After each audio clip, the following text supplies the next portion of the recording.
So now let's discuss about the second way, that is crop production management. ठीक है, crop production management कैसे किया जा सकता है. ओके, देखिए क्या होता है कि क्रॉप कितना प्रोड्यूस करेंगे हम, है ना. ये बात किस चीज पे डिपेंड करती है कि हम कितनी फसल उगाएं. सोचिए आप फसल उगाने जा रहे हैं, ठीक है, आप कोई फसल उगाना चाहते हैं, तो सबसे पहले आपको क्या चाहिए. दो चीजें हो सकती हैं, या तो आपको किसी ने, पड़ोसी ने थोड़े से बीज दे दिए, आपने उनसे मांगे तो फ्री में आपका काम हो जाएगा. और अगली चीज हो सकती है कि आपके पास पैसे हैं, आप बीज खरीद के लेके आइए और अपनी आवश्यकता के अनुसार आप खेती कर लीजिए. तो एक है कि फ्री ऑफ कॉस्ट हो गया, नो कॉस्ट. एक है लो कॉस्ट, थोड़े बहुत पैसे थे, आपने खर्च कर बीज लगा लिए और खेती कर दी, ठीक है. एक होता है हाई कॉस्ट, आप काफी रिच फार्मर हैं एंड आपने बहुत ज्यादा खेती की है, इतनी कि आप दूसरों को सोल्ड आउट भी कर सकते हैं. ओके, ये सिचुएशंस हो सकती हैं. अब आप सोचकर देखिए कि ये सारी चीजें डिपेंड किस पर करेंगी. ये सारी चीजें, एक फैक्टर है जिसपे ये सारी चीजें डिपेंड करेंगी, दैट इज मनी.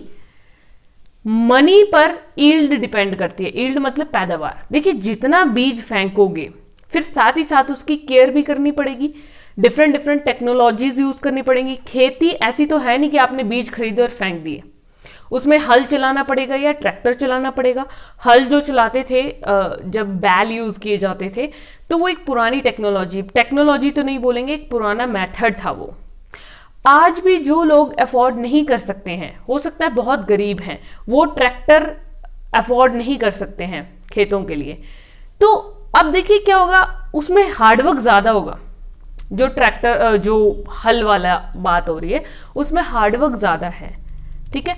लेकिन अगर आपके पास पैसा है तो आप अच्छी टेक्नोलॉजी यूज कर सकते हैं, ट्रैक्टर यूज कर सकते हैं, और बढ़िया एग्रीकल्चर के जो इक्विपमेंट्स हैं उनको यूज कर सकते हैं खेती के लिए.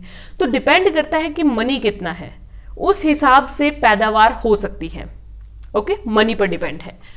Correlation between the higher inputs and yields, yes this is very important, कि जो फार्मर है वो इनपुट कितना देता है. देखिए ये वही बात है, इनपुट और यील्ड. यहां पे यील्ड का मतलब है आउटपुट, ठीक है ना. इनपुट क्या होता है कि जो हम एफर्ट्स लगाते हैं और उसके बाद हमको आउटपुट क्या मिलता है, रिजल्ट क्या मिलता है, उसे हम कहेंगे यील्ड. ऑब्वियस ही बात है.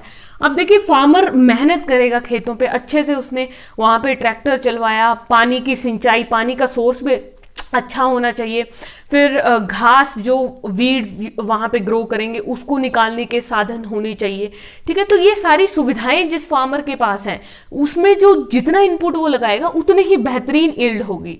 और जो केयर नहीं करेंगे, एक बार बीज लगा दिया बस, वो फिर कोई केयर नहीं है, ना घास निकालना है, ना पानी की व्यवस्था देखनी है, दैट मीन्स लो इनपुट है. अगर इनपुट लो होंगे तो यील्ड भी लो होगी.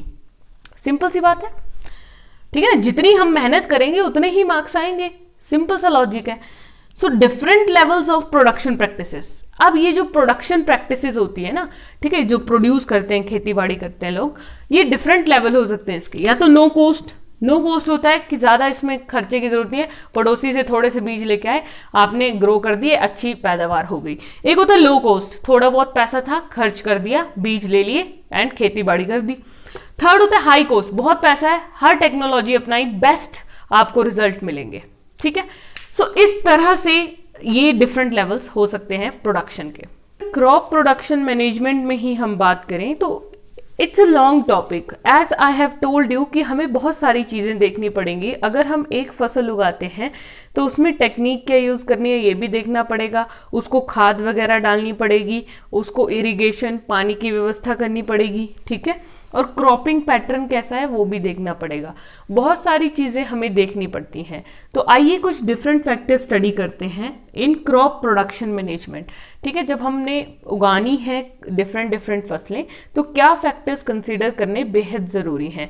एक एक करके इन सभी फैक्टर्स को डिटेल में भी स्टडी करेंगे, but let's have just basic review. Okay, basic idea ले लेते हैं.